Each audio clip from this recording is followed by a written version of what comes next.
Thank you. That was a little longer than 5 minutes, but I appreciate it. I appreciate it. It's 3:25 p.m. and we are about to be back in order. Because they have to get permitted for the legal stuff separate. Yeah.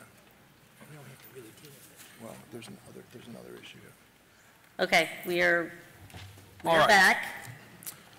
As for the record, I'm Dave Levin, the city attorney, and my role here is to make sure that the procedures are followed correctly for the benefit of staff who are parties to this proceeding, for the benefit of the applicant who are also parties to this proceeding, and for the benefit of typically any intervenor who becomes a party to this proceeding. There was no intervenor in this case, so there's only two parties here, the city and the applicant. We received a request from a member of the public who wanted to be able to submit a lengthy PowerPoint presentation. Our rules require that the public be given an opportunity to speak, not as a party, but as a member of the public, and that under the adopted rules by the City Council that was adopted by resolution, members of the public would be limited to 3 minutes per resident, just like the City Council meetings that we have over at Chambers.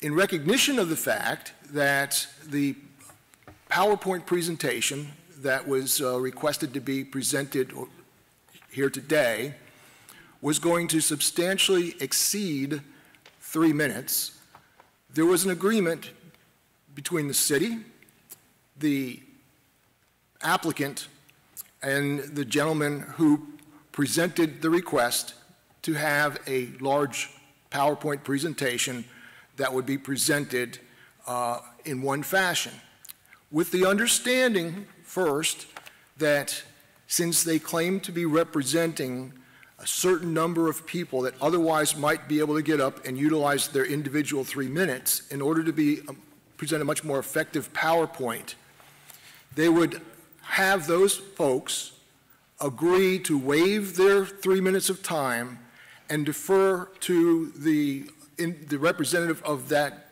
group to make the presentation. So we were provided with a list of individuals who were waiving their 3 minutes so that we could come up with an aggregate.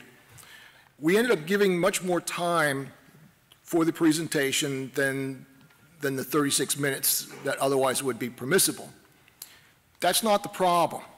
The problem was, as part of that same agreement, there was an issue relating to the presentation of the PowerPoint documents for the first time at this hearing. Under the provisions of the city's resolution, in order to protect the due process rights of all of the parties to this proceeding, there's a requirement that at least 7 business days prior to the hearing, the person shall submit a written request to intervene, detailed outline of the interest in the application, an argument in favor or against it, and then here's the important part, copies of all exhibits which will be presented at the hearing and the names and addresses of all witnesses who will be called to testify on their behalf. Now, we extended a courtesy to the member of the public who was not an intervenor, not a party to this proceeding, to be allowed to also present a written documentation for the City Council's consideration. That documentation was originally presented substantially less than 7 business days and was also apparently supplemented with additional documentation that was presented for the first time at the opening of this hearing. As it was made very clear to all parties involved, including and the representative of the group, in all fairness to the applicant, so that the applicant would not be able to claim that their due process rights were denied by a failure to review the documentation that was being presented and an opportunity to have an appropriate response, if any, to that, given the shortness of the time, substantially less than the 7 business days, it was agreed that that documentation would be given to the respondent, to the applicant, prior to this hearing so that they would have adequate time to take a look at what was involved in the documents, have their experts prepare cross-examination questions, if any, or prepare a rebuttal. Well, it turns out that If I'm not mistaken, initially we received a document that was about 20 pages long, and that was, I think, provided to the applicant prior to this hearing, so they had an opportunity to review. As I sat down on the table today, we were handed a document that was 50 pages long, with which the applicant has not had any time to review to prepare their rebuttal or their expert cross-examination. So we're at a point here where I'm a little concerned about going forward unless we resolve this problem, because I certainly don't want to open the door for a challenge of whatever decision this council makes simply on a procedural but very important due process matter that's addressed in our resolution. So I'm going to ask the applicant to state on the record what objections, if any, they have to the proceeding as it's transpired to this point, what additional time or remedy they would need in order to ensure that their due process rights have been accepted, or give them a right to waive any objection they may have, at which point we can move forward. So, Ms. Wetzel, can I have you come forward, please? Thank you. For the record, I just was handed a copy of what was presented today, so I do have that in my possession now. I've had it for about 5 minutes. While it certainly would have been nice to be able to review it and to prepare our responses as we were able to do for some of the other presentations, we will waive any objections. I don't think anybody wants to see this delayed any longer, the decision delayed or this hearing continued. So we will waive and we'll soldier on, even though we didn't have the opportunity for review prior to. Thank you very much. We may now proceed forward. Okay, before we begin, I'm going to read the procedures for public comment, and this applies to everyone. If you wish to speak, you must approach the microphone over here on this side, sign in, state your name, and if you would like to provide your address, that's fine too. Form an orderly line, and be ready to approach the podium. Each person will have 3 minutes to speak. Sharing time is not permitted other than what we just happened earlier. Speakers will address all comments to the committee as a whole and not to any one individual council member. Discussion between speakers, members of the audience, is not allowed. For an effective and efficient meeting, we ask that if you are reiterating another speaker's comments, please acknowledge that and add only additional content. This ensures that everyone will have an opportunity to speak. Audience and speakers will be courteous in their language and presentation. No applause before, during, or after each speaker. If you have supporting documents to display during the meeting, you must provide a copy to the recording secretary, Deputy City Clerk Sherry Stewart. Committee members and staff, we will not be answering impromptu questions during this public comment period. If you do ask a question during your public comment, we will do our best to address it after the public comment period is over and we begin our discussion. We will do our best to address the questions that have been asked, but we will not be answering when you're at the podium. Once the public hearing is over and the discussion up here begins, that means the public comment period has ended and there will be a motion and a second and a vote on that. And then the City Council will deliberate and make a decision. So thank you for your participation and cooperation, and we do have a 3-minute timer that you will be able to see up on the screen. Do they all have to, they have to state that they've been sworn, correct? Yes. If you have not been sworn and you now have decided that you want to speak, when you get your turn in line, when you state your name, either say you have been sworn or you need to be sworn and Sherry will swear you in. And I will say this as well. Just so you know, the applicant does have the right to cross-examine you, is the technical word, ask you questions to challenge maybe the testimony you're giving. I didn't want that to come as a surprise to anyone, and more than likely she's not going to exercise that right, but she does have the right to do so. Thank you. Thank you. Good afternoon. My name is Bill Gunther. I reside at 415 Norma Court.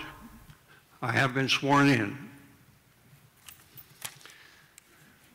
Punta Gorda Isles is, by its very nature, a premier waterfront community in Southwest Florida. I see nothing about this proposal that could give it other than a ride on the back of a waterfront community. Their presentation at best was incomplete, in my opinion. We saw Aquiesta left turns, right turns, bicycle paths, and a lot of other things. What I did not see was the 49 boat slips occupied and a route that they would have to take to get out to the harbor. And more specifically, what inlet would they be going out of?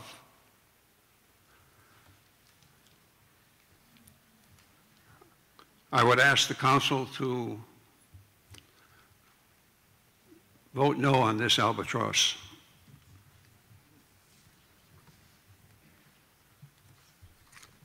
Thank you.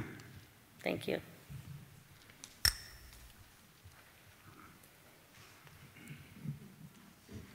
My name is Bill Leach. I reside at 1436 Raven Court. I have been sworn. I have some questions concerning some ambiguities that cross my mind, and I'm going to take a more practical approach to these questions and pose them to the council. The level of ambient sound generated by mixed-use occupancies such as outdoor entertainment, possible rooftop entertainment, background music, pool, pickleball or tennis, delivery trucks, laundry, service vehicles, and possible wedding receptions, even if indoors, how would this sound be contained and when the doors are open? There will also be a constant drone of hundreds of tons of air conditioning equipment emitted from this complex.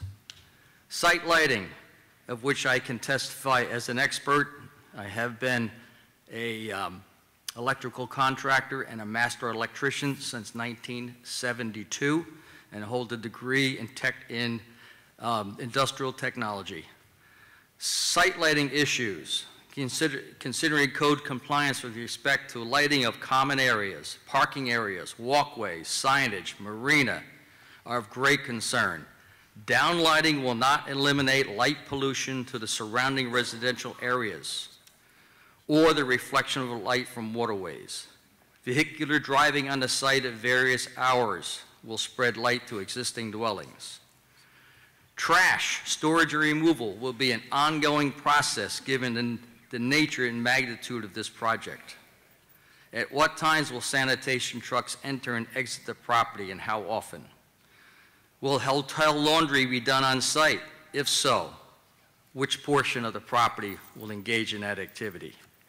If a marina be developed, what type of boat would be included in a rental fleet, although that has been addressed. Actual measurements of the mangrove, which I actually measured, are well less than 25 to 30 feet in height. In fact, mostly under 20 feet or less. The Australian pine trees exceed 30 feet. However, they will be removed from the property because they are an invasive species. So this project will be visible. Our understanding of planned development is that aspects of the project down to minute details are addressed before consideration is given. The developer, using artistic renderings, minimizes the beauty and architectural value of the surrounding residential area. We as residents have only been shown very vague conceptual drawings, although attractive. Thank you, Bill. Thank you. I just request that you deny this application. Good afternoon, Mary Ann Artisani, 1430 Raven Court, and I have been sworn in.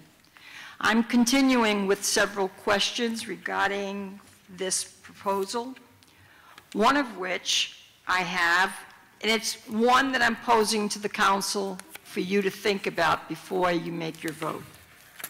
Currently, the developer is asking for approval for a hotel which contributes at this point 0 to the density clause. But at the same time, they want pre-approval for conversion concessions to the condos which do have density requirements. How is that going to work? That is a question we have. Second question that we'd like you to ask yourselves before you make your final decision is, how can the developer propose to construct a marina if there exists no ownership of the actual waterfront along the canal system?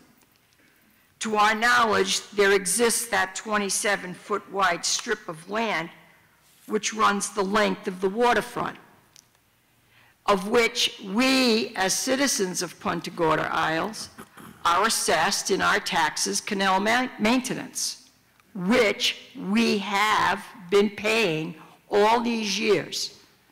I've been a resident here for over 11 years, and we continually pay the maintenance and continually work to keep that area clean.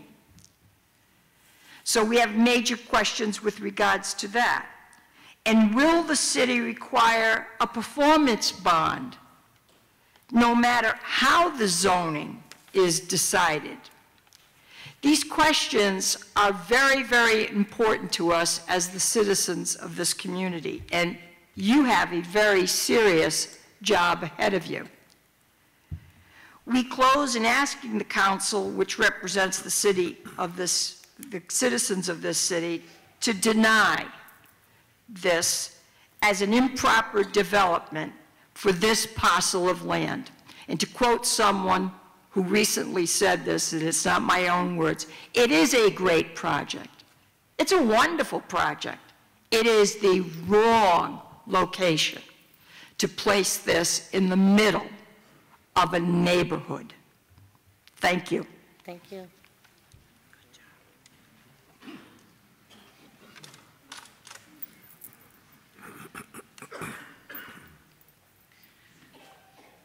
Thank you for letting us speak today. Thank you for letting us speak today. My name is Charlene Duggan. I have been sworn, and I live very close to this proposed project and have lived here for 16 years. I believe in the neighborhood lifestyle that so many have sought out and moved here for over the years. There are those that wish to create a different urban mecca. I would like to make a couple of points regarding the mangroves. In the 16 years, I've never seen them higher than maybe 15 or 20 feet. And if you realize that where our homes are have been elevated far above what this property is, the canals were dredged and made into land. So when the applicant showed the sight line over the trees, it was inaccurate, because we will be able to see these buildings very clearly at the height of our homes. The hotel, retail, and medical buildings are in direct competition with our current landlords, business owners, and businesses, and that is important to think about. We need to protect our business people as they are now. In closing, I agree with everything that was presented today in opposition to this particular development, as I believe it is contrary to the comprehensive plan of Punta Gorda. Thank you. Thank you.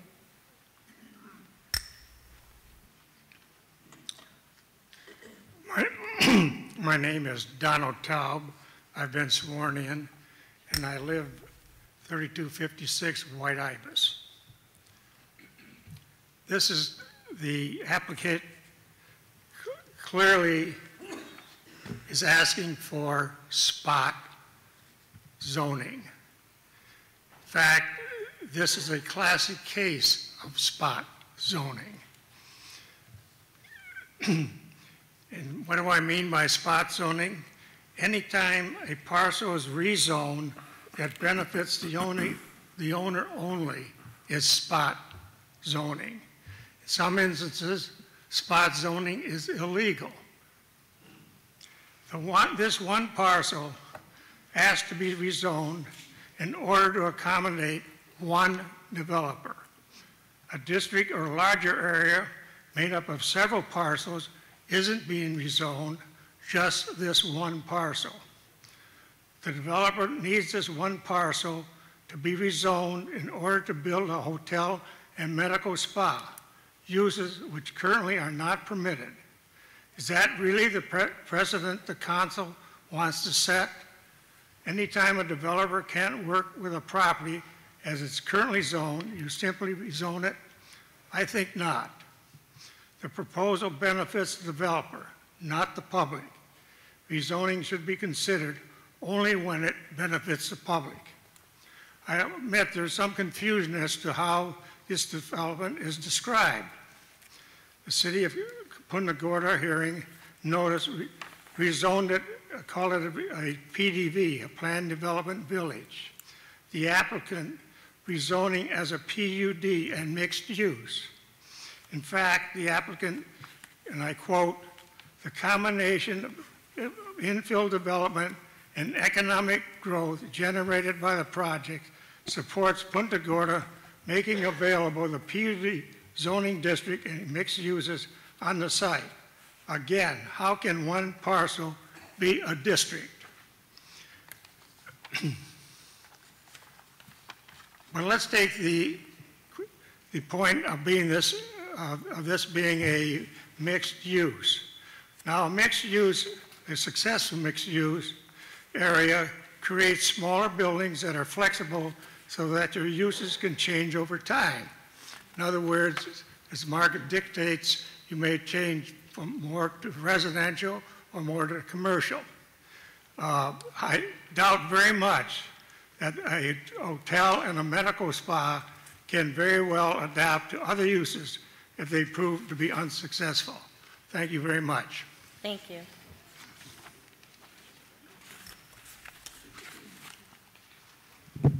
Good afternoon. My name is Mason Haas, and I've been sworn in. I live at 1354 Rock Dove Court, which is right across from this project. I purchased it in 2004, pre-Charlie, with the knowledge that the property across from me is a single-family zoning. I have 37 years as a land title real estate examiner, 10 years as an elected town assessor, which is the same as your county property appraiser. I have 20 years emergency services and recently certified as an incident command safety officer by Homeland Security. Lastly, I sit on a board to manage East Creek Marina, a 100-boat slip marina for the last 15 years. I am aware of the hearing for the zoning change back in 2005 and was denied. My question is, what has changed since then? Akiesta roadwork was just completed. Was it based on the project of this size, as a turning lane does not seem to be sufficient to handle the traffic? The 528 units is not correct and is more like along the lines that is 230 units when we're talking about build out of the homes. As you have 49.5 acres of wetland set aside, and you're going to roughly need 10 acres for infrastructure such as roads. The requirement that a purchase of TDRs is needed, as paperwork shows, so that it shows that this is even more extensive build out on the remaining 46 acres that remain. Your tax revenue is a tax revenue based on 100% occupancy. As an assessor, grievance hearings on commercial is based on income approach where a vacancy rate is allowed and tax projection is not concrete, as we all know. Noise issues challenges, as they do happen, as an argument in a value of the property, and down the line you will be asked, can we have weddings there? Can we have other events because we can't survive? I see it now in my hometown on Long Island. Road traffic, 90% going east. Realistically, I think it's more 50% east because I come out on White Ibis, I go up Magdalena, I go down to Bell Harbor. Will more money be needed for emergency services to be increased? In my opinion, yes, with this type of a build out. A marina with a dock master, will transient docking be allowed? Will it be enlarged later? You are currently dealing with Vivian Condominium, who is asking for access. With the high amount of impervious area, the possibility of runoff at the end of the canal system is concerning, as there is no strong current for flushing the runoff. Lastly, a commercial project of this size should not be in the areas due to the arguments about, because of that, we're making an argument that we'll build out 528 homes. Again, that's false. It's more like 230. I request that you turn around and deny this zoning change. Thank you. Thank you.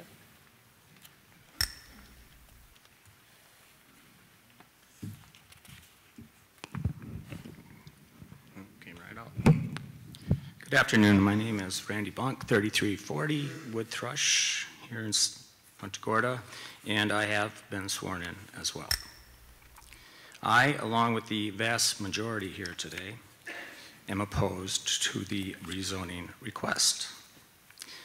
I respectfully ask you to consider whether this overwhelming majority of residents who oppose this development and who live here, who work here, and who play here, and who understand what our city is about, could be wrong about the placement of this development on this particular piece of property. Personally, I do not think so.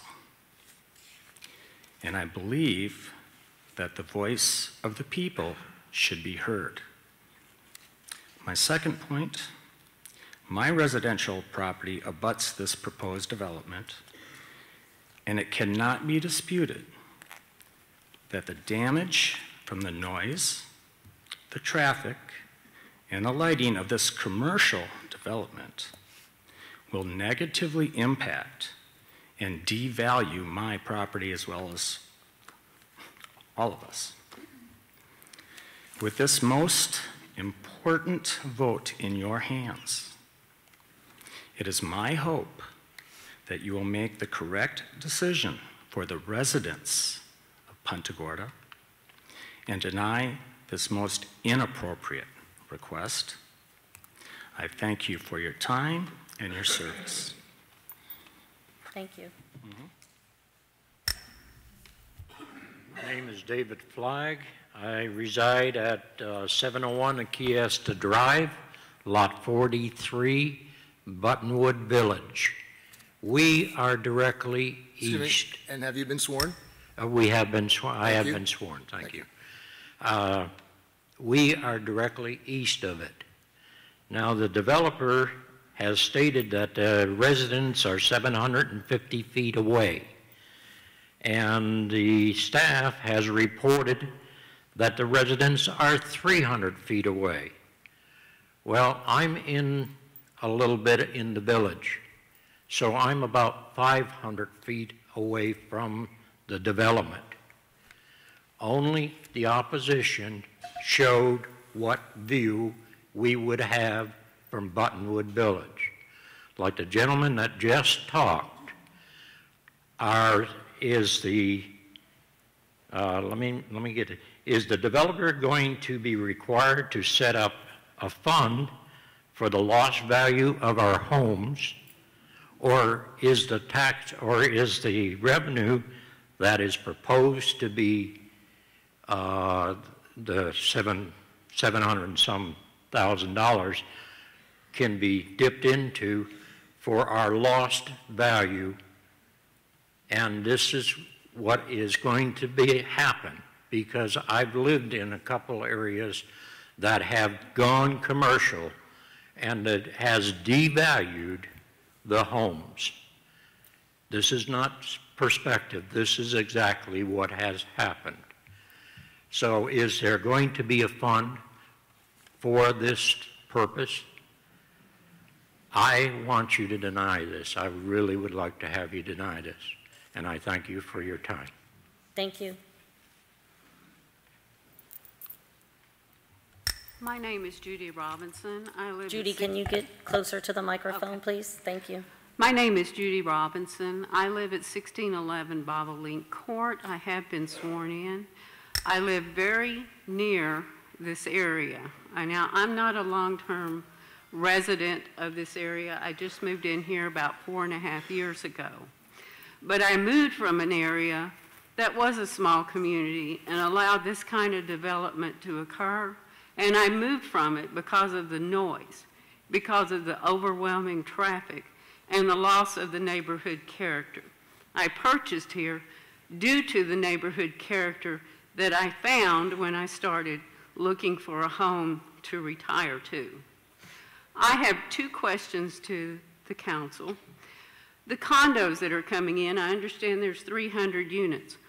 Are these going to be long-term residents who will be a part of the community, or are they going to be short-term tourists where they're rental condos and where we have a changeover of people in those condos every 7 days, and that they're not really contributing to the community neighborhood itself? The other issue is what is the benefit to the residents in the area, and what is the benefit to the city? From what I see of the tax base, what I've heard so far is that most of the tax money is going to the county. What is going to be the benefit to the city and the benefit to PGI there, and what do we get out of it? I urge the council to vote no on this zone change. Thank you. Thank you.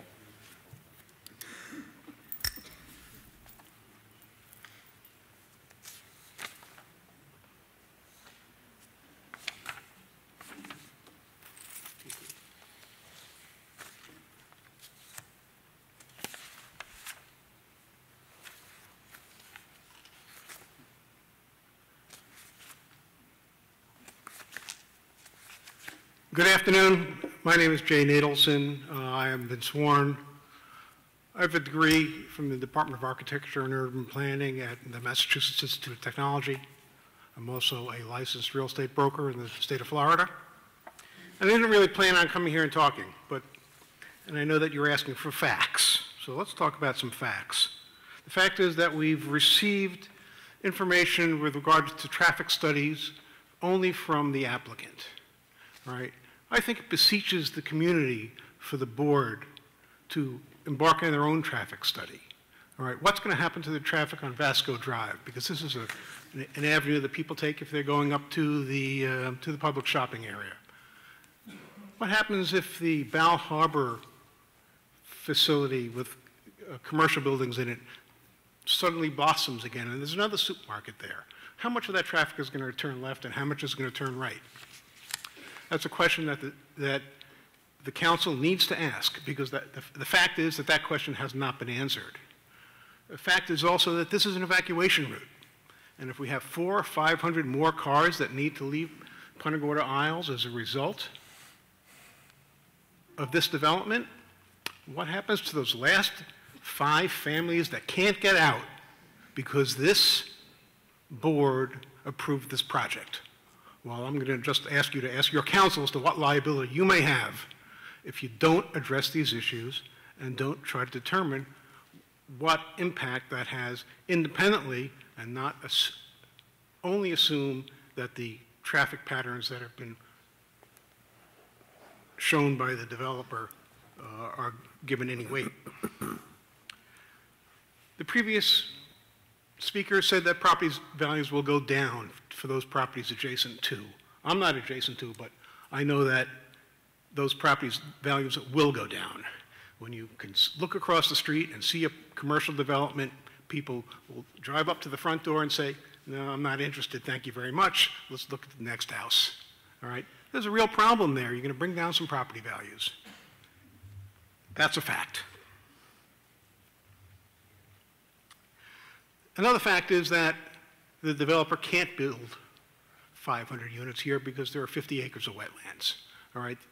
I understand that they're asking for some sort of transfer of development rights for the 200 units that they're not building. That can't be granted because it's a fact that they can't build 500 units. Nobody can build 500 single-family units, homes on this property.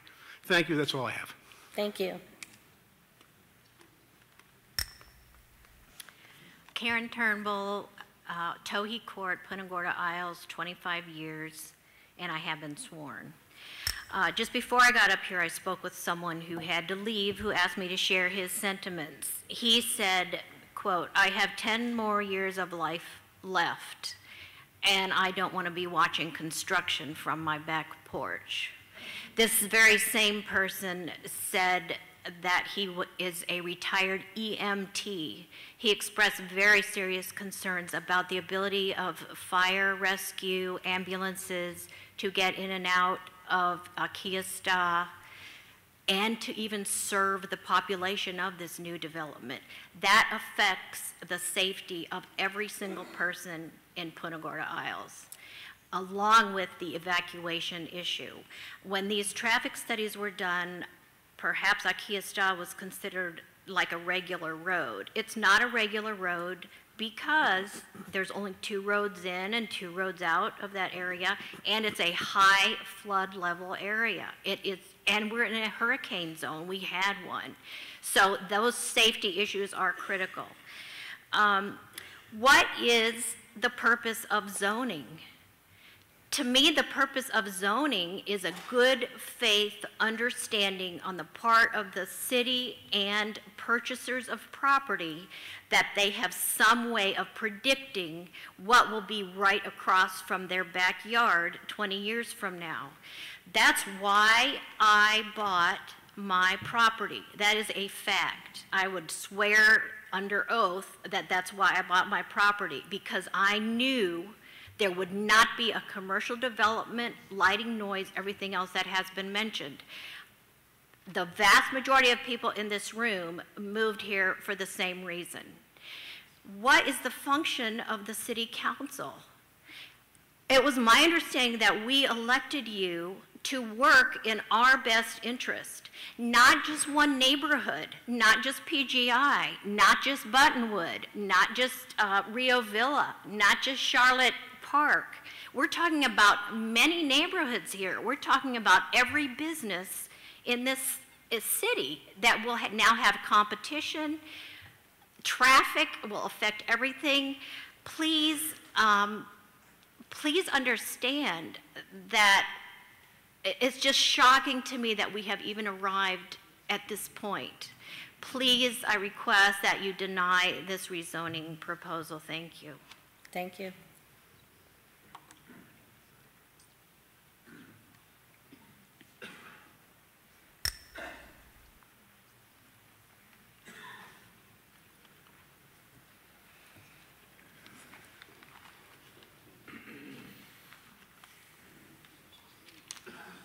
My name is Don Helt. I've lived here 11 years in PGI. I stepped up here to complain a little bit about the traffic. Sir, and you've been sworn? Yes, I've been sworn. Thank you. I stepped up here to talk a little bit about the traffic engineer's report. County studies done sometime. Can we have a little more information than that? And somebody just asked you, the city council, to even study this situation. That's why I stepped up here. The second thing is we have been told nothing about the construction other than pictures and a building. I've been in construction all my life. There's a great deal of difference between developing lots and building houses than building something like this. This is a massive project. It's not in the right zoned area. That's why we're here today. How did we get here? That's what the lady just asked us. I don't know how we got here. But it's not being fair to at least 1,600 people out that way. And there's lots of people that are too old or couldn't sign the petition and get here. I don't understand this city council following this method of doing things. Now, here's the article in the paper today. Let's boil this down real simple. Howard says that the single unit deal would be about the same tax income as the condos. Is that what I read? So the only difference is the big hotel in tax revenue. It's in today's paper, read it. $715,000 in other taxes goes to the county. We get, listen here, we get $71,000 extra tax money. This is the core of this discussion. He builds houses, we get good tax money. If we build Hotel, we get good tax money equal, plus $71,000. If there's 6,000 residents out here, that's $12 per household. Raise the taxes.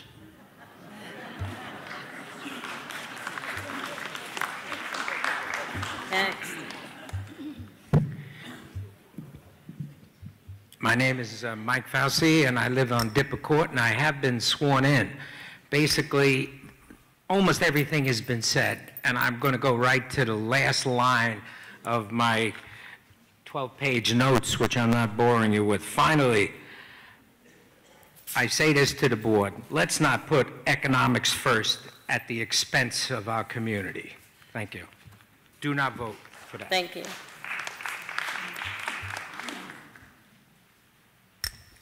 Good afternoon. I'm Steve Fabian. I've been sworn. I've been sworn.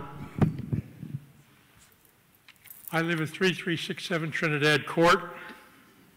I'd just like to read something from our code book.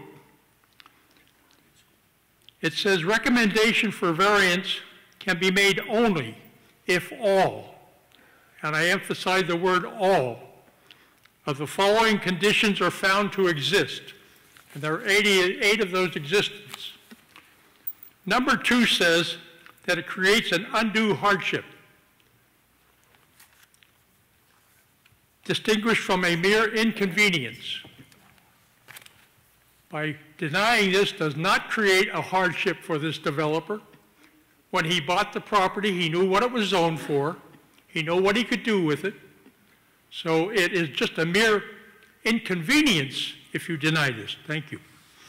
Thank you. Please line up if you plan to speak. Now would be the time to come to the microphone. Anybody else? Come to the microphone. Line up. Okay. And if you can refrain from repeating the same thing over, that would be very helpful. That's not going to be a Not that problem. you would do that, but. That I would do that. My name is Michael Strunk. I have not been sworn. If there's anyone else who has not been sworn that intends to present testimony, please rise, be sworn by the clerk at this time.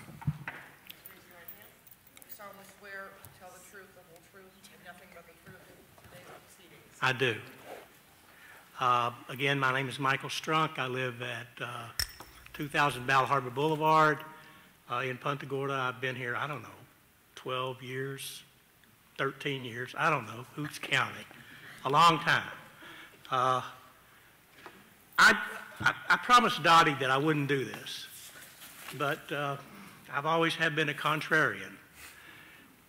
I've sat here and listened to all these good people, most of them really good friends, speak out against this project. They talk, and there's 1,600 names on this petition. There's what, 5,000 homes in the aisles? Where's the other 3,600 people? They're not here wearing red. They may be for it, they may be against it, but the point is that 1,600 people is not necessarily a majority of the aisles alone, much less the whole town. And that's what this council has to look out for. I am in favor of changing this zoning and letting this development proceed. I think it'll be good for the city, the entire city. It'll give us an impetus for growth that I think we need. Thank you very much. Thank you. Anybody else wanting to speak, please make your way to the podium. My name is Wendy Mueller. I have been sworn in. A couple of questions. We have a 3 to 8 year request by the city and a 5 to 10 by the developer. And our project transportation was a 6 year going forward, which makes no sense because that means that the traffic pattern or the traffic is the first year of the project being built, or maybe the second. Another thing, we already know Akiostad, just from what everyone said, is not a road that you want to have to try and pass anyone on. It needs although we had a lot of money spent to widen it, and I thought it was going to be exciting, and only found out it went 12 inches outside with a lot of ugly drains, we need a center left-hand turn lane on that road. How that's possible to buy the property to do so, I'm not really sure. But on top of that ugly road that we have that I travel on all the time and hate getting behind somebody that does the speed limit, I find that the other stupidity is in an exit onto 41, we didn't widen that area either, so you can't get out. As the traffic backs up because they want to go across, you want to make a right, you can't do it because in all of our wisdom, we did a bad intersection. So I ask you, for the $71,000 that we're going to make, woohoo, how much is it going to cost to fix the road when you finally realize what it's going to take to make this traffic pattern work should you vote this development in? And I ask you to vote against it also. Thank you. This will be the last call because I do not see anybody else getting up. So last call, please make your way to the podium. Dave Miola, Dipper Court. I have been sworn. I will be able to see the development from out my front door. I live that close.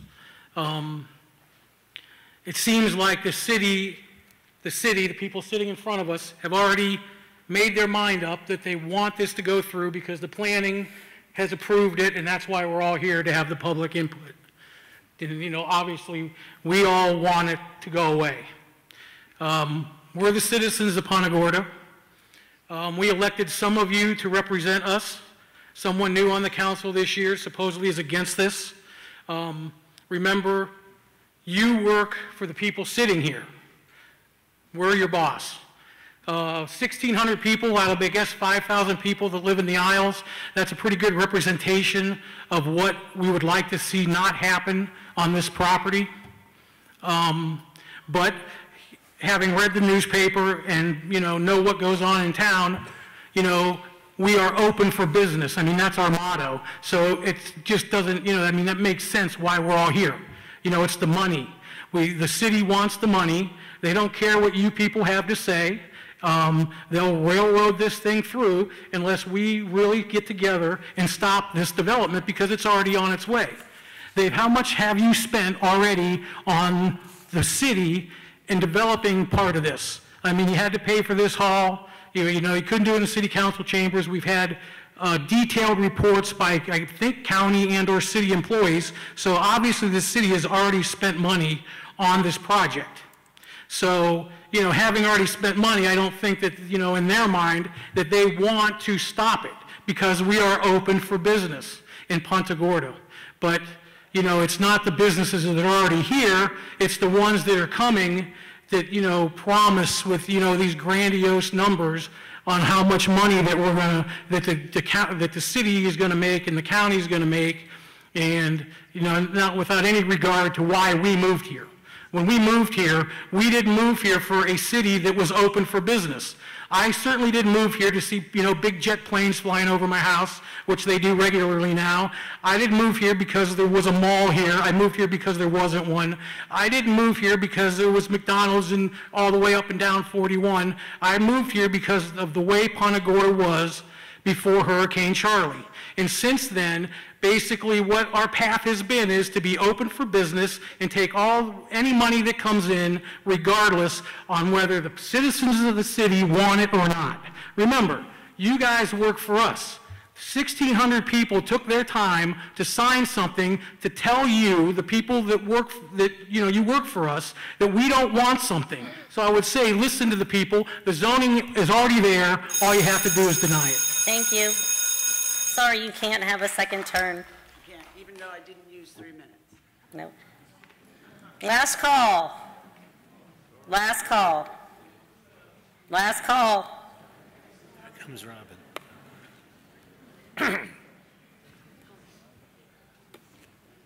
Anybody else get behind the gentleman in the purple shirt? My name's Don Sabatini. You will be the last call. I have been sworn. I just wanted to thank the City Council for allowing us to speak today. I want to thank all the citizens that turned out. I want to appreciate everyone for the positive energy that was in the room today.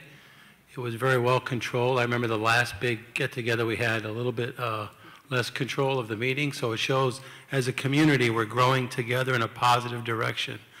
No matter what the decision is by the council, I think we need to continue to grow together in a positive direction. Thank you. Thank you. I'm Barbara Fresh. I live on Guadalupe Drive in PGI. Been here for 20 years. I will have to reiterate some things that some people have said, only because it's important to a lot of us and sometimes can't be said too often. I look at you and you are my voice. I can't be heard unless you respond to the majority. And the gentleman who said, where are the other 36,000 people, I believe was the number, 3,600. Thank you, that makes me feel so much better. that we, because I've been in marketing all my life with large companies and small. For every person that signed this petition, there are statistically 30 people that were either not able to the day the person showed up at their door, or they were attending some other function, because as you well know, we are a city of volunteers. We make this city. We volunteer in every area that is promoted in this city. We pay good taxes to live in an environment where the people who live here put their time here, put their efforts here, shop here, play here, and we keep it as pristine as we do our houses, because we believe that when we came here, it would stay like a community, like people that I see walking down the street. I know them from another area of town because they have volunteered at the library or at the history park or in all of the parks that have been developed in this beautiful, beautiful city. When I came here, there was a promise in the magazines that gave this city a 10-star rating, that they only promoted green, that they were an environmentally sensitive community. And I know that there are so many not here who came here for the very same reason. And I appreciate, I don't know how we got here. I'm with the gentleman before.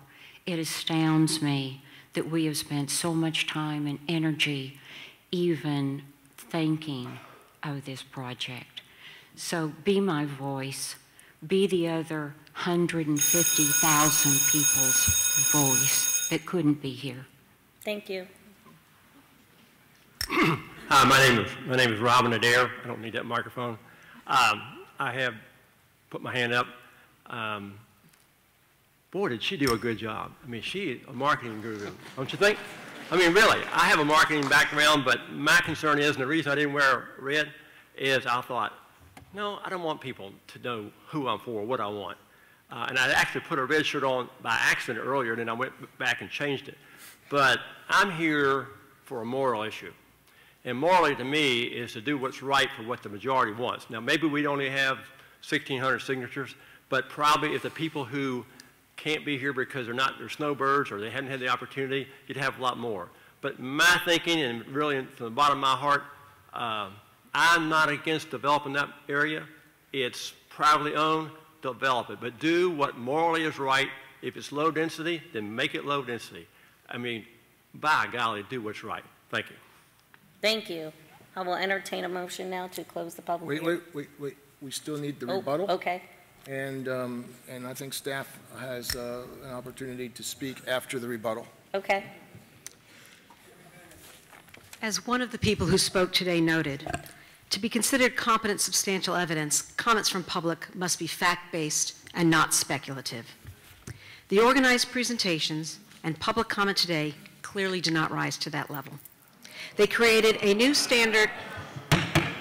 Let her stop. There is no time limit here. This is a rebuttal. Thank you.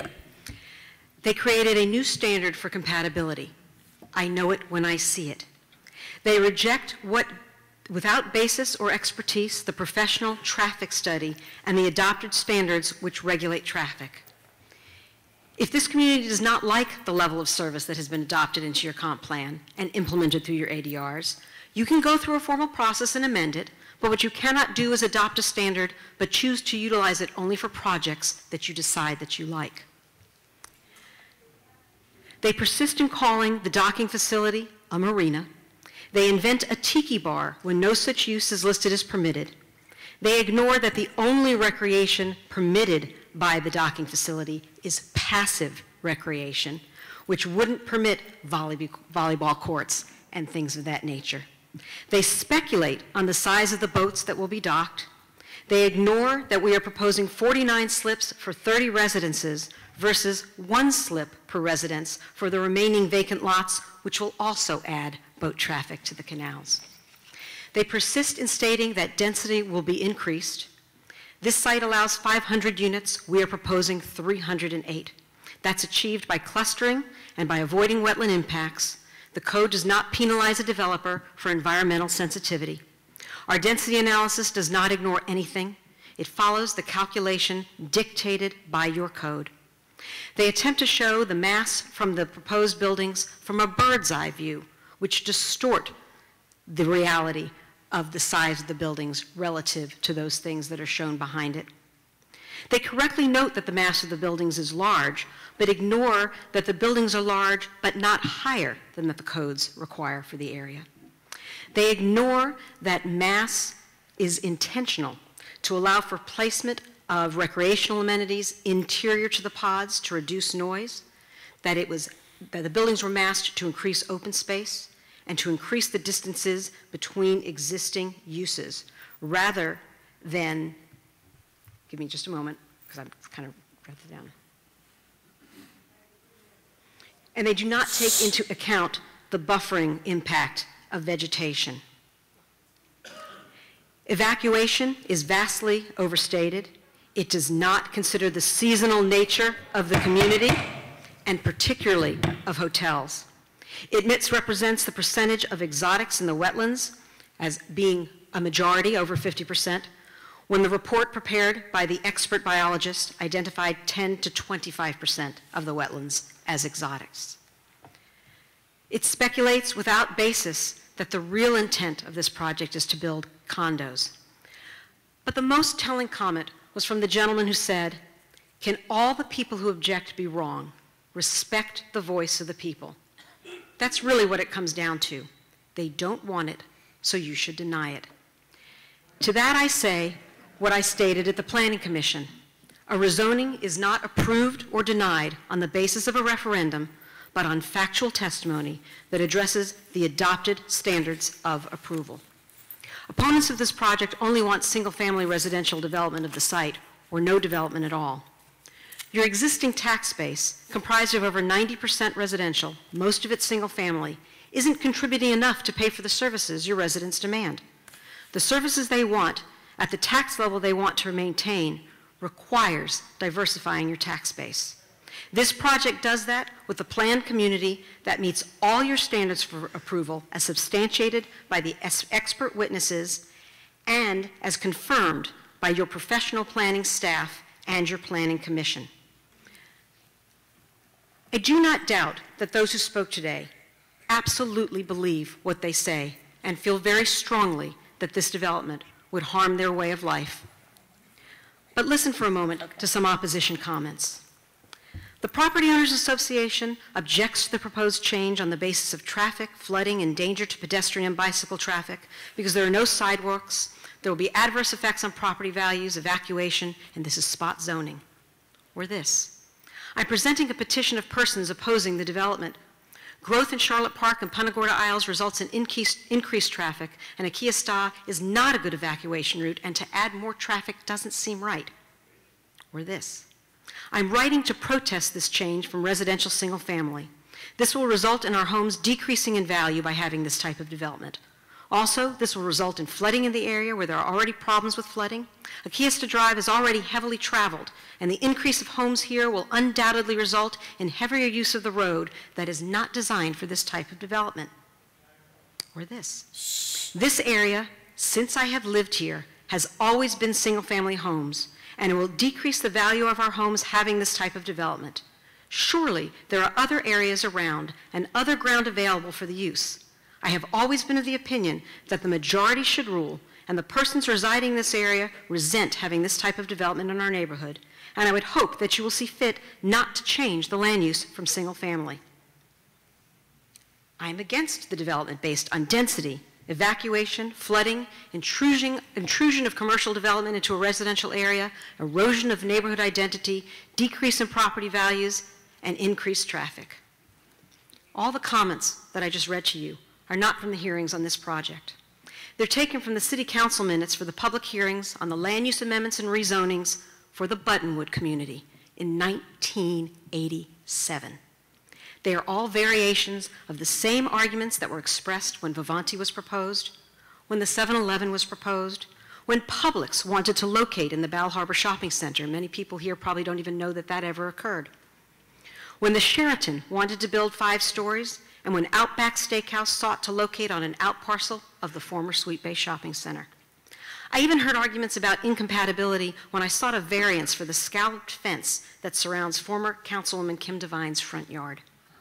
The comments underscore that what opponents always fear and always cite as reasons to reject change, traffic, reduction in property values, incompatibility which will erode the existing neighborhood, almost never come to pass. The City Council in 1987 was not swayed by a large crowd of angry opponents objecting based on fear and speculation. That City Council was strong enough to base its decision on the facts and the evidence in the record and approve the land use change and rezoning that allowed an unpopular project to be developed. It's my sincere hope that this council will be equally as strong. Thank you. Thank you. Now we have staff report, and then we will close the public hearing. Okay. Or you want us to do it now? No, go ahead, staff. The question was raised regarding tax revenue earlier.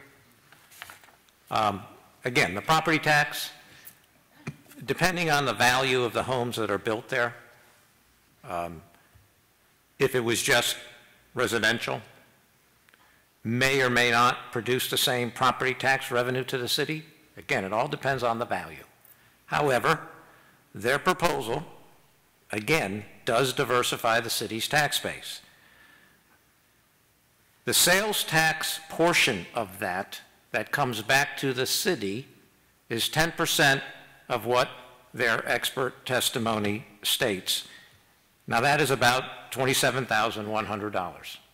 That's the portion of the sales tax that will come back to the city.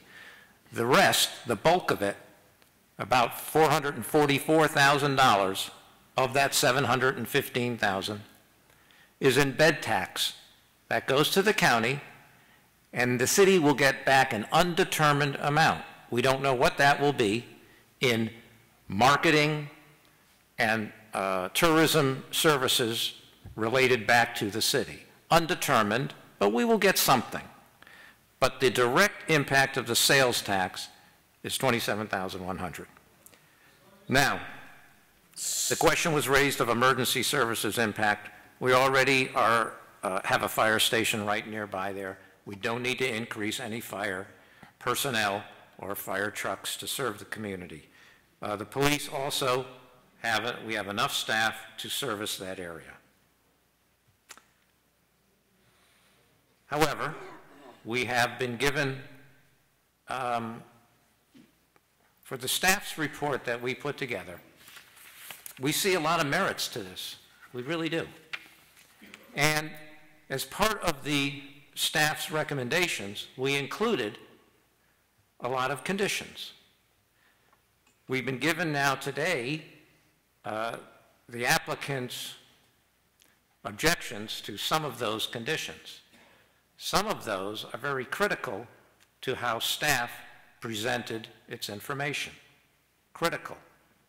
We didn't do it by just taking things out of an air. There is a rationale for our conditions. I'll have our urban design manager, zoning official, discuss them. I just want to touch on one of them. The city has a practice, at least over the last 11 and a half years, when we approve zoning changes, plan developments, we have put timelines in there. Marketplace. We put a timeline when we approved, when City Council, we approved a height variance for a marketplace proposal a number of years ago with timelines. The applicant didn't meet those timelines. Therefore, the variance approval went away. Fishville, when Fisherman's Village came to us and we agreed to a land sale, we put timelines in place, and they had to meet certain requirements based on that land purchase proposal. Certain requirements, certain deadlines. The Hilton Garden Inn, when they came to us, and they were going to put a hotel on a corner of the property in City Marketplace, and they needed a variance. We approved it based on timelines. They didn't meet those timelines. It went away. The 4 Points, the Sheraton, when they came to us and we came to an agreement to construct the 4 Points, we approved their plan development with timelines. They met those timelines. Hence, the 4 Points was constructed and the Harbor Walk was deeded over to the city. But we included in their timelines. With the West Henry proposal, now we didn't go forward with that.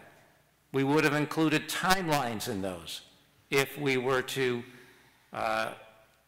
sell that piece of property to the developer that was planning to put single-family homes. We have had a good history of that. When we put our timeline condition in staff's recommendation, we did it based on the applicant going in front of the Planning Commission talking about 5 to 10 years. Yes, we said 3 to 8. We can amend that. But what we're hearing today is they don't want timelines.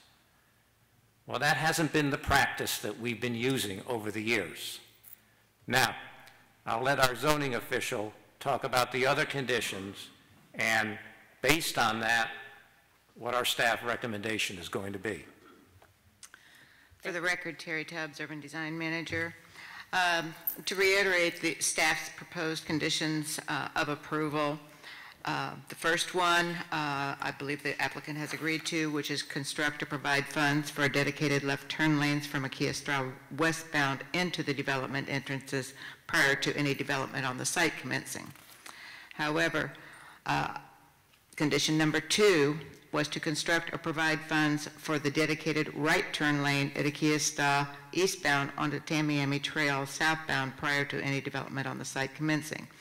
The applicant has proposed a proportionate share contribution. Staff feels strongly that the impact from this development would warrant the developer providing for that turn lane southbound.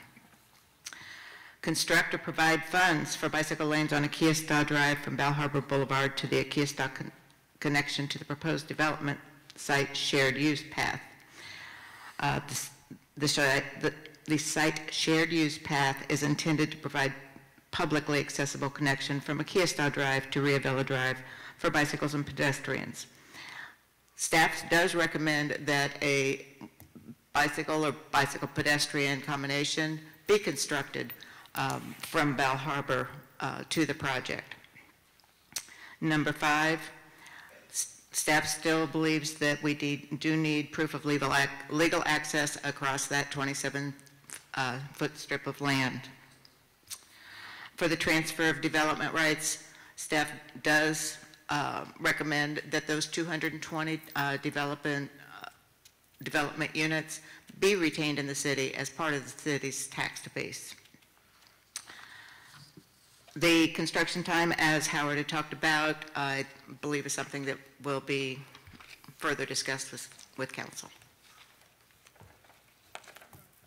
I guess the question now is, would you find the project to be consistent with the provisions of our code and comprehensive plan based on the changes that have been proposed to your conditions? With the changes proposed, the staff does have concerns and could not support the project with those conditions removed. Okay, so now we need a motion to close the public hearing. Motion to close public hearing. Second. We have a motion and a second to close the public hearing. All in favor? Aye. Opposed? Carried unanimously. All right, before the city council takes any action, I think it's appropriate for me to make a couple of comments for the benefit of our newer city council members and the members of the public who may be here for the first time on a hearing such as this. You may have heard me say a number of times today, and maybe to the extent of being annoying, that this is a quasi-judicial public hearing, that you need to provide your testimony under oath, and you may be subject to cross-examination. Those are all procedures that are required in the state of Florida with respect to rezoning matters similar to the ones that are before you and in every other jurisdiction within the state of Florida. There was some discussion about why are we even here, and the reason why we are here is because under our zoning code, a property owner has the opportunity to apply for a change.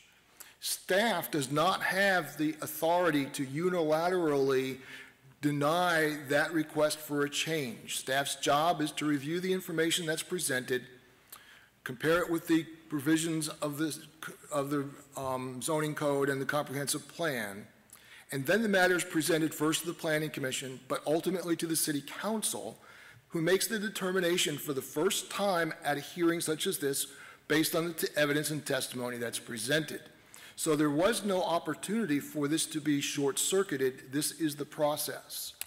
And so the next thing that the City Council is going to have to do in just a moment is to take into consideration the evidence and testimony that has been presented here today, not evidence and testimony or testimony that may be have been presented before this public hearing, and only those people that were testifying here today and only those people whose testimony was subject to cross-examination and presented under oath has to be considered by the City Council. In fact, more specifically, and while the gentleman who presented the law that is applicable to this type of hearing got about 98% of it correct, there is a provision in the law as it relates to quasi-judicial proceedings relating to rezonings and the requirement to follow the provisions of and criteria of the code, and one of which is the value and role of a petition in a hearing such as this. As you will suspect, many of the people that signed that petition are not in the room today. So they are not presenting testimony under oath today at this public hearing, and they're not subject to cross-examination. It is also well-recognized provision of Florida law that decisions of this nature are based on the criteria that the City Council adopts in their rightful authority to adopt ordinances to establish what will be the criteria and benchmarks for making changes to its zoning code. It is well recognized that only the testimony and evidence presented here is what is to be considered, and only based on the criteria that is presented in the ordinance.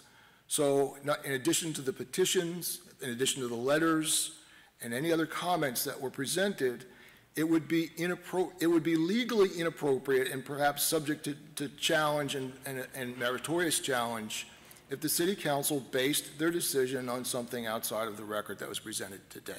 So they each have a role in this proceeding.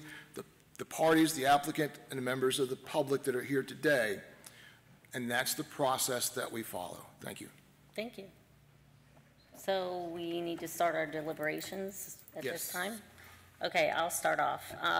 As much as I would like to see the diversification of the tax base in Punta Gorda, the one thing that stuck out from this development for me is the hotel. And I do not feel that the hotel is compatible with the residential use in PGI. So along with the traffic impacts, the traffic conditions that were put on, now that those have been scrapped, that's where I'm at. One thing on this note, in talking with staff about the proposal, and this came out of just meeting with residents and hearing their concerns. I wanted to just basically reflect off of what they shared with me about their concerns. When I learned more about, I guess, the meat of what this is, I do understand why the hotel needs to be associated with it. And I'm used to, in Asia and Europe, we're not as accustomed to it in the States because our medicine is more designed on being like a mitigative medicine. But where there's more preventative medicine, integrative medicine, restorative medicine, it's very common practice for people to go to resorts to basically have rest and just rest and relaxation. They get their medical treatments, they have massages, they have herbal bath, this type of thing. And so it's actually an essential component, which probably wasn't played up enough. But in talking with staff about the project, I do understand why it's essential, and in every case I've seen this, it's been very well integrated into residential area precisely because the visitors to it are coming for relaxation. So it's not like the party time that one may perceive it to be, that this is like the way that it's designed to be in a residential place for residential purposes. Lynn? Want me to go first? Nancy? Yeah, if you called on them first, then I'll go. This morning, I brought to the City Council's attention a report that I printed off of the county website, which is called the Charlotte County Roadway Level of Service Data. And in that document, it presents a list of all the major roadways in the county and what category of road service they provide to the people that drive on them. And if you compare a Category D roadway to some of the roads that are Category D at this particular time, I find it extremely frightening to think that our hurricane evacuation route in PGI would be subject to a Category D status. I think it would be an extremely dangerous situation in an evacuation if there was a hurricane or any other situation that required an evacuation.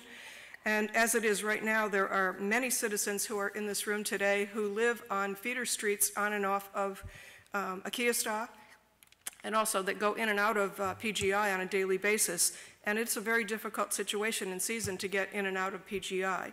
But the report that I refer to is, it compares a Category D road of Highway 41 between Murdoch Circle and Cochrane Boulevard. That's a Category D road. Do we want that on Akiasta? I don't think we do.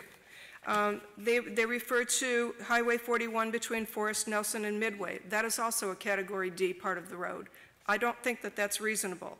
And I would like to really push for, in future meetings, I would like to see us make an amendment to the comp plan that would not allow a Category D road on a hurricane evacuation route or any roads in the residential overlay district in the city.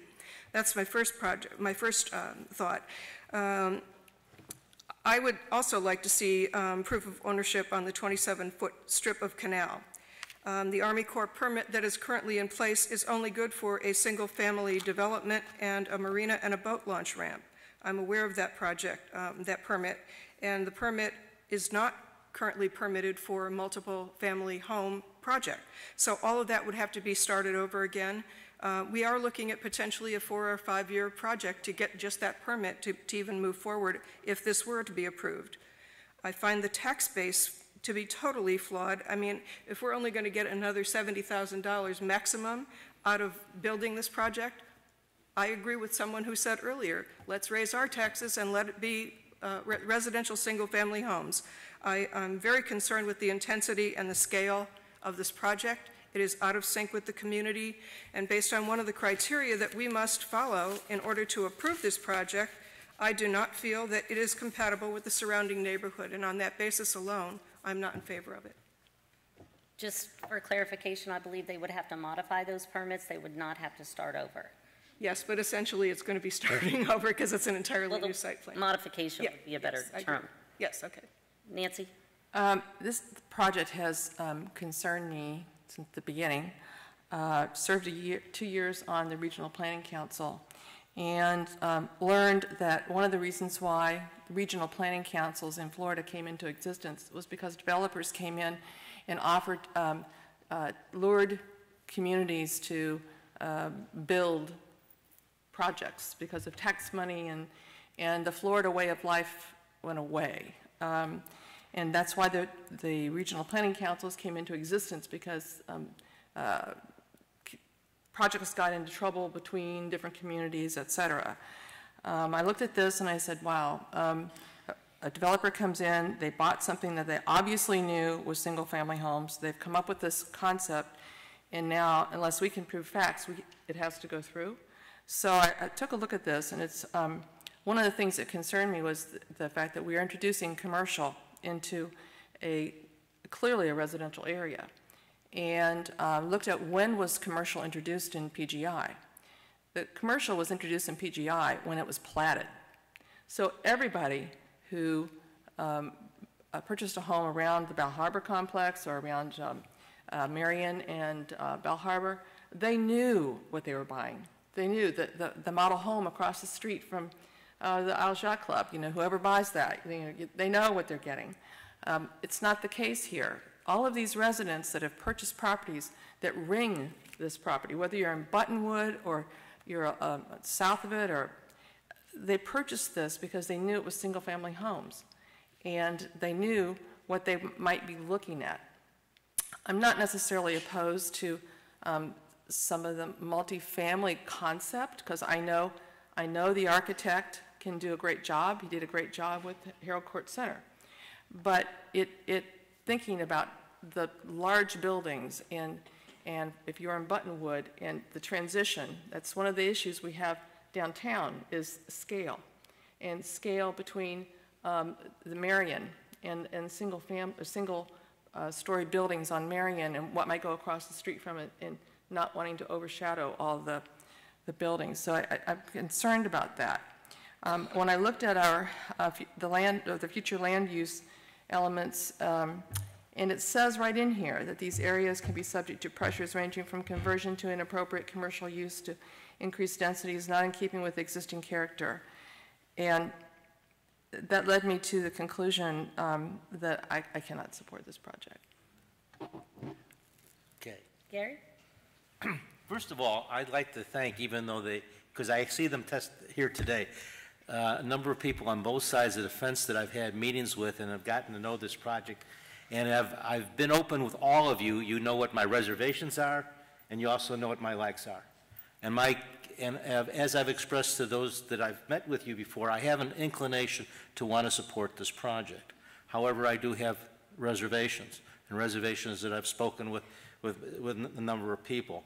And also, I think it also opens up other issues that we as a board and our staff need to start addressing sooner rather than later, because whether this project goes through or not, the Key Esta issues that we're talking about are going to happen. Mm-hmm. This was a road that at one time not too long ago was scheduled to become 3-lane, and then the state pulled its funding for various reasons, and the Achilles heel being that bridge. And I don't mean to open this up, but I just need to explain where I'm at. That is a big issue, whether it's this project or whether it's the development of the rest of the Bird section that's got probably the most number of vacant lots, I suspect, in the area. This is going to happen whether it's 2040, whether it's 2024, whether it's 2020. I don't think that makes much difference. We need to start talking and planning about it now. And this project just makes that go sooner. So I don't see the Key Esta issue per se, as far as it should be 3-lane and so forth, what should kill this project, but what this project might precipitate is to do something sooner rather than later. But either way, we still need to start thinking about doing it in an appropriate manner. So I want to bring that out first. The biggest concern I have from a is the marina and the marina type development with the distances of the canals, the way the marina is portrayed. I'm not sure. It seems to me there's a lot of iffy questions there, whether it could even be permittable maybe or not. I certainly wouldn't want to see any mangroves destroyed at that location. I'd like to see what mangroves are there to be preserved where they're at, not to be traded off somewhere else except like that. I think these are issues, and particularly the 24 that are going to go along that mangrove. I don't picture that well in my mind. I want to say though that from the first time that we met individually with Jerry and we saw the bubble diagram, and then to watch the way the architects and you folks have developed with the buildings and the cluster buildings, I think that to me is very nice. It's exciting. I do think that fits the character of Punta Gorda personally. As far as the medical spa goes, as I've expressed, it's something new for this country. It may be more in Europe or Guam or what have you. I would like to see something like that happen in Punta Gorda. I think it will bring a lot of good things to Punta Gorda. My concern is what's the business plan if it does fail? Okay. At the Planning Commission, somebody said, well, we'll turn it into a Marriott at $200 a night. That didn't really work for me because sometimes we're seeing our hotels in town discounting to $100 a night during the off season and so forth. So that wasn't just, it was just a surface that I don't see that very well. But in everything there can also be some win-wins perhaps. It would be something that I would ask staff and our applicants here to consider if we were to go forward. Is there are 4 acres, approximately 4 plus acres of beautiful open land there that doesn't technically have public access. But this is a community, as expressed in other meetings prior, wants to have parks and park space for public. So if there was a way that those properties, if this project were to go forward, could be made available to the public as a open space, I think that would be a kind of a win-win perhaps for everybody. Another issue that I have a little bit, and it has to do with the canals again, is if you're not building seawalls and you're going to be using the PGI canals, the monies that we pay to maintain our canals isn't all about seawall. It's also about dredging canals and maintaining and so forth. And that's not an issue that I've seen in clarity addressed also in this project. That's something else that I would appreciate as if we were to go forward to see that addressed more openly and clearly. Even, and I guess if it turns out the marina aspect isn't even permittable in the first place, then it's kind of a moot point because nothing in that respect would change. But if that is something that were to go forward, that's a detail that I'm not seeing addressed personally. I had mentioned that I didn't want to see the mangroves disturbed, but I also do suspect that if you do develop this land, particularly, what is it, those Australian pines that are part of the interference of their view line, I think they're going to be gone. They're an invasive species and so forth. And the mangroves, there will be some site issues there. That's not a deal breaker to me, as much as I love some of the people that express that to me, but that is just something that I think that we need to be inside of. What you have is the mangroves. You don't have any of that other vegetation to go. So, with all that said, I'm still inclined to see this project go forward in some form, not away, but forward some way. But like I said, I have some reservations, and I hope it's something that in negotiations we could work out, because I think it's something that could be very exciting. I'm with Gary too. The multifamily did not bother me. The dockage, I mean, if there's single-family homes there, there's going to be docks. I mean, that's all to be worked out through the permitting of the Army Corps and SWIFT, all the agencies, and then they would still have to come for a special permit. So I think at this point it's all conceptual. The multifamily, the clustering, that did not bother me. The hotel use is the one that I do not feel like is compatible with PGI. I guess with me, I actually initially was leaning against, but part of it in thinking about about Punta Gorda and its long term. My family's been here since 1885, and there's been just the city councils, or why Punta Gorda exists the way it is now, is because people have been able to see in the future. They've been able to do things that have been able to, the city to be able to weather economic storms. I mean, even in the 1930s, during the Depression, talk to any older people, they didn't feel the Depression here. What I see, and this is in talking with, even with finance, for us to be able to maintain the level of services and tax base now, and our taxes, we have to have 25% commercial. And last year we had 13%, this year we have 10%. This is something which is real. So when I'm looking at how we can maintain our lifestyle, but also have growth, something like medical tourism, which is low impact, high yield, is something I just think that we should put some consideration to, because we don't want any dirty industries, nor do we wish to have anything which really impacts us. This is something that if we do incorporate it, and again, we have to really work this through, I think it's something that we really can benefit from, because like a medical tourist spends 6 times as much as a regular tourist, so we don't have to have more tourists. Also, people are coming here for rest and relaxation. They're not coming here to party. Thirdly, there's so many other industries that come with this, and the reality is, we like our second safest city aspect of Punta Gorda. The county we're in, Charlotte County, according to United Way, 40% of people in Charlotte County are at the poverty level or below. 60% of Punta Gorda, of Charlotte County people, if they have a $1,000 emergency, they will actually fall into poverty. And so we actually have a very critical situation, which we kind of don't see in Punta Gorda, but the reality is, if we don't promote some sort of economic growth that gives jobs to people who live in this city and around, we will have issues. And so part of this is looking at a little bit in kind of in a forward way, that I do think we should consider this, for the fact that we do have to think about the greater city. We have to think about 18,000 people who live in the city, as well as us also being impacted by negative issues outside the county as well. I would, if I can jump in, I don't disagree with some of the comments that you made, Jaha. We have property in our community that is zoned, it's right now at the Loop property zoned highway commercial. It's a big area, it fronts Alligator Creek. We'd welcome something of that nature in an area just not in the residential area. So we've got areas where we can welcome that, and I'm certainly pro-development and pro-business and and certainly agree with doing everything we can. This community, I think, is on the verge with the burnt store, Publix being redeveloped. That whole shopping center is going to be dramatically different a year from now. And there are businesses that are going to be moving in there that are going to occupy space there in addition to Publix. And developers are looking at out parcels. And so there's a lot of activity there that's going on and potential. So we have a lot of areas that can be, and appropriately so. And I think there is opportunity. Gary?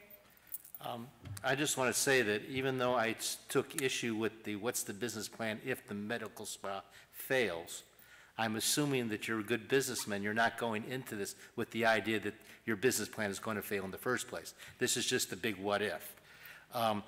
With that said, I just want to say that because of a number of the other efforts that we're doing in the city, if you were to bring this type of business into Punta Gorda anywhere successfully, it's only going to add to our ability to market and grow ourselves in a very manageable, sustainable way. That's my biggest concern for Punta Gorda, and I think this is where Jaha may be coming from, and I know Nancy, and I know, actually I know all 5 of us have that mindset, maybe just some different directions to get to it, is Punta Gorda has to change if it's to be sustainable. Otherwise, it'll die a slow, painful death. The question is we want to be able to, it will. Punta Gorda has not recovered, in my perspective, has not recovered from Charlie yet. Yes, we got all beautiful new roofs, and our houses are all have fresh paint over the last 10 years and so forth. But as Jaha put out, we got 10% of our revenue is coming from commercial when it used to be in the 20s. It's literally not even half of what it was before. This is not going to be a sustainable community if we still end that route or still go that route. So what the balancing act to me is to look for ways, whether it's this project or any project, I'm not really zeroing on this project, is to try to figure out, our responsibility is to try to figure out how to serve our community so that we can encourage that type of investment that is sustainable and what we want here. We don't want a steel mill to come in here. I think that's pretty obvious. Well, if this was on City Marketplace, I think we'd all be, would Yeah. all be falling all over it. Exactly. It's just the wrong That's my spot point. for So use. I'm just saying that these are kind of the issues that we're dealing with. So But we from don't- I the mean, residential standpoint, I really don't have any problems, too many issues with this project other than the marine things. Lynn? I think what the biggest problem for me is that I would like to not see the commercial elements in this project. If it were strictly a residential project, I think there would be a lot less opposition, and I think it would be much more attractive to everybody that's involved in this. My big concern is having all of these commercial elements of the project in with a residential community, and it's going to greatly change the skyline. It's going to greatly change the quality of life that some of the people surrounding it would have come to enjoy. And I think we do have to be a voice of the citizens. That's why we were elected to these seats, and I stand behind that. I firmly believe that their testimony proves to me that this is not compatible with the surrounding neighborhood.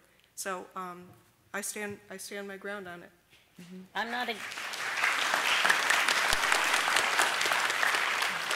not against all the commercial elements. I mean, I think to paint something like that with a broad brush, I mean, I would, I would have to be open to considering mixed use. I mean, but the hotel use for me is just the one that I feel is just incompatible with the residential neighborhood. Well, I'm also not in favor of the commercial boat rental. I think that's going to be a very dangerous thing to do. Well, they amended that today too, as well. So that's not an issue. The public comment period is closed. I didn't know if you wanted a response to some of the comments that you all are making. What's the council's pleasure?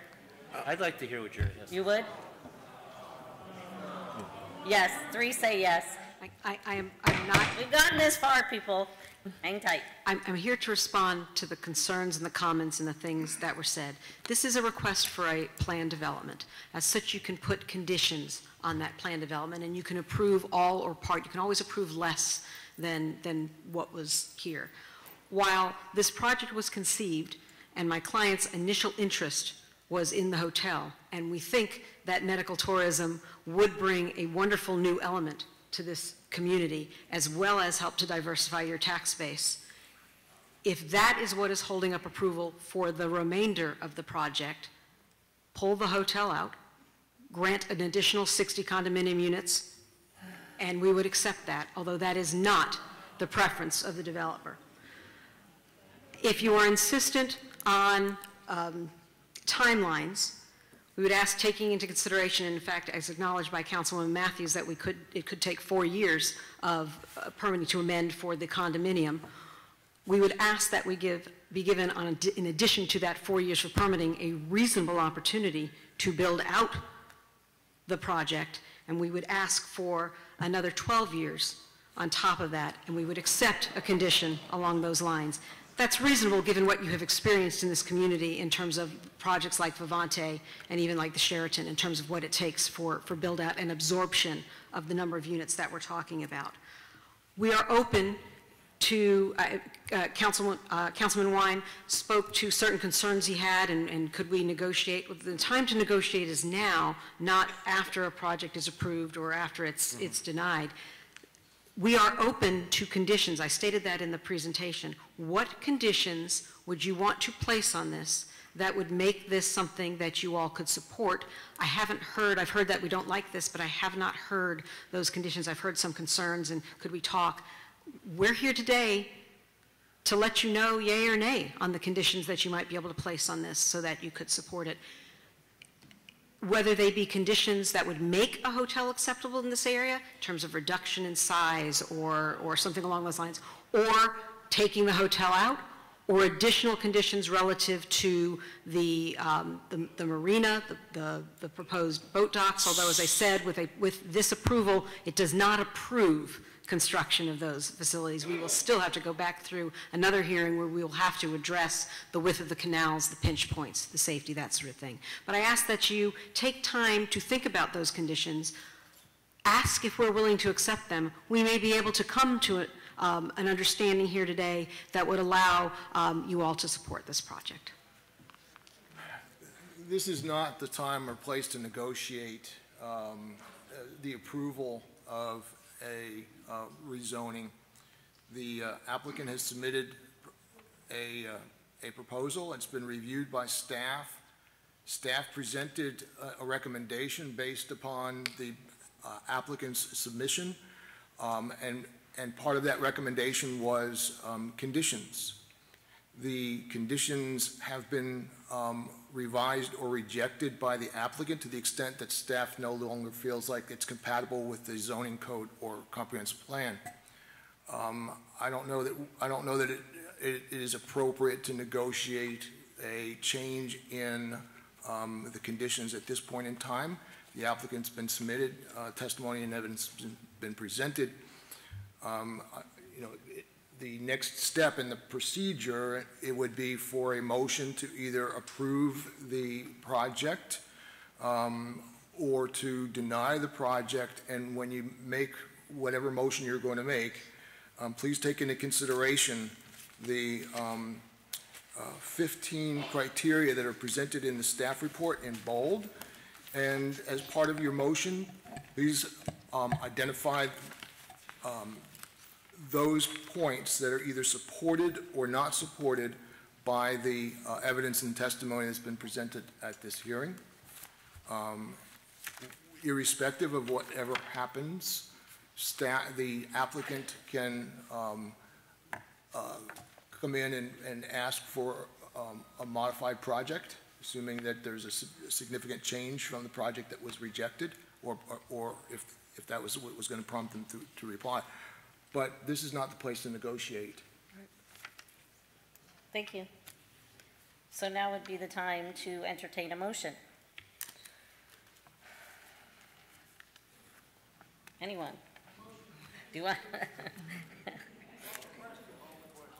Which criteria do you want us to use? No, it's it's it's immediately following the findings. I wish the pages were numbered, but it's the findings of the staff report, and then after the fifth finding, and it's I think a report from the Planning Commission. It says the Planning Commission has studied and considered the proposed change in relation to the following where applicable, and then there's 15 bold criteria, and you don't need to address all of them, but if there are some that that you feel would require rejection of the proposal, then pick those out and make sure that you identify that your decision is based on, or motion is based on the evidence and testimony presented in the hearing, or if you're in favor of the proposal, indicate that there are none of these criteria that are not met by the evidence and testimony presented at the hearing. I think and then make your determination upon consideration of either the conditions proposed by staff or the conditions that were modified by the applicant. If it's an approval Correct. motion? Yeah. Okay. Okay, but If it's approval motion, you have to speak to the conditions either way. You have to specify. If it's not an approval motion, then you don't need to include the conditions. But if it is a denial, you need to include. Well, as part of that motion for denial, if the primary reason or consideration is of the conditions as they've been changed, make sure that that's included in your motion, because Okay. as we know, staff's position was that with those changes, it's no longer compatible, and if you agree with that, you should mention it. Well, do you want me to give it a try? Sure. I recommend denial based on item number 1. Whether the The proposed change would be contrary to the land use plan and would have adverse effect on the comprehensive plan. It's my opinion that it is contrary. Based on the evidence and Based on the evidence and testimony that I've seen.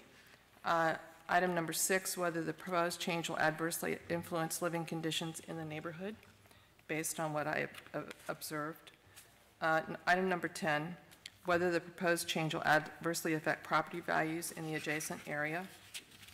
And item number 14, whether the change suggested is out of scale with the needs of the neighborhood. I'd second that motion. What if we don't agree with all of her criteria, inclusion of the criteria? Like number 14 would be one that I would not. Wait, what number did you say? 10. Number 10, I would not be in agreement on that. as part of, after there's a motion and a second, there'll be some deliberation. Okay.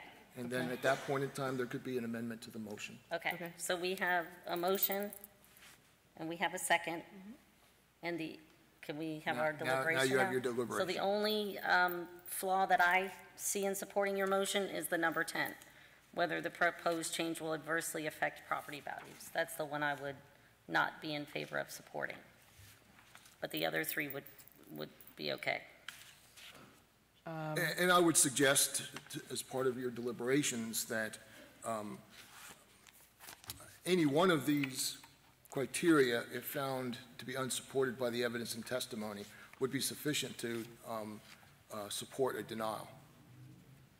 Okay, so we don't need to have all of them? So you don't need to have all of them, and if 10 would satisfy the mayor's concerns, and you were in agreement on the rest. Okay. I'm okay. I'm good to amend and remove that one then. Okay, so we have number 1, and we have number 6, and number 14. Okay. Any other discussions on the motion and the second? 6 and 14 are which one? I don't have those in front of me. Okay, so number 1 was whether the proposed change would have would be contrary to the land use plan and would have an adverse effect on the comprehensive plan. Number 6 is whether the proposed change will adversely influence living conditions in the neighborhood.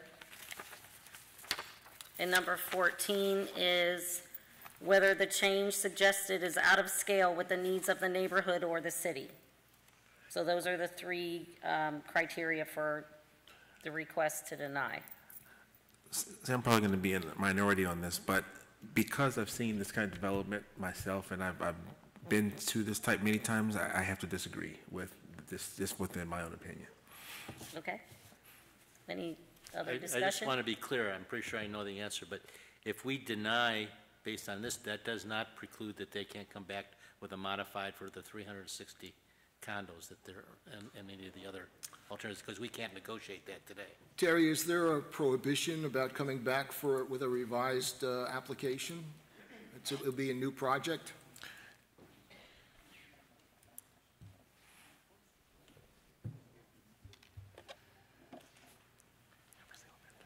We have to take the big book out. The big book is out. Well, it's a big question. It's a good question. I mean, really, if there is, that's concerning for me, because a plan development, I mean, there's so many working parts to a plan development that I hope that's not the case. Usually it's not the case, but some jurisdictions do have a prohibition or a time limit. Because I mean, I concur with both Gary and your feeling on that, is that if it were modified, because I think there'd be less impact on the neighborhood if it was condos, because if it was single family, you'd have a lot more traffic and also a lot more boat slips to be allowable. So I think that if there's a choice, it'd be less impact based on condos. And there would be no opportunity to ask for any conditions. It would just go in and be built. Yes. I think it could be a much worse development if it's just allowed to be as is in all. So is there any way to include that as part of our motion, that we would consider some kind of modification?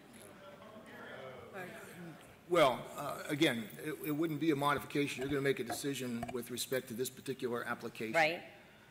and in the absence of a prohibition of bringing in an application for a different project, which I'm fairly certain there wouldn't be a prohibition of that nature, then, and Terry is shaking her head no, that there is no such prohibition, so the applicant can come in with a new application, which is basically a revision of the first, and it probably could be short-tracked because most of the information has already been reviewed by staff, and maybe they would just need to focus in on the changes, but it would be up to the applicant as to whether or not they want to submit a new project. Okay, and there would be no prohibition to that? That's what... If this was denied today? That's what the zoning official has just said.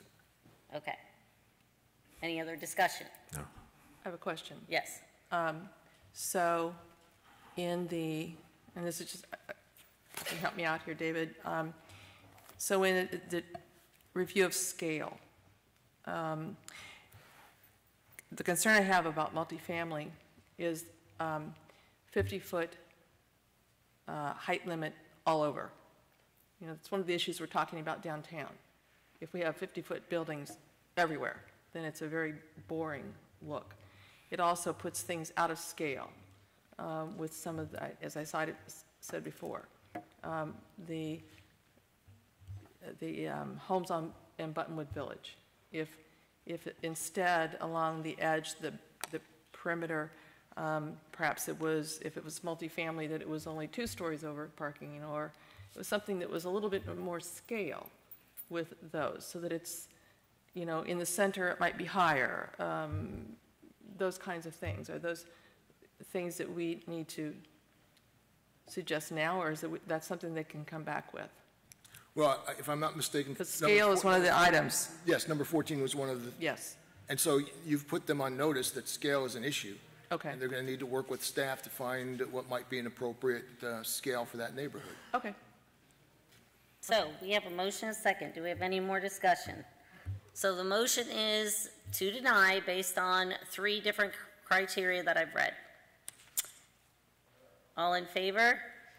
Aye. Aye. Opposed? Unanimous. 5-0.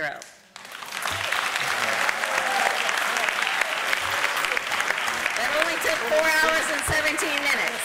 That might be a rough. We are adjourned. We have no more.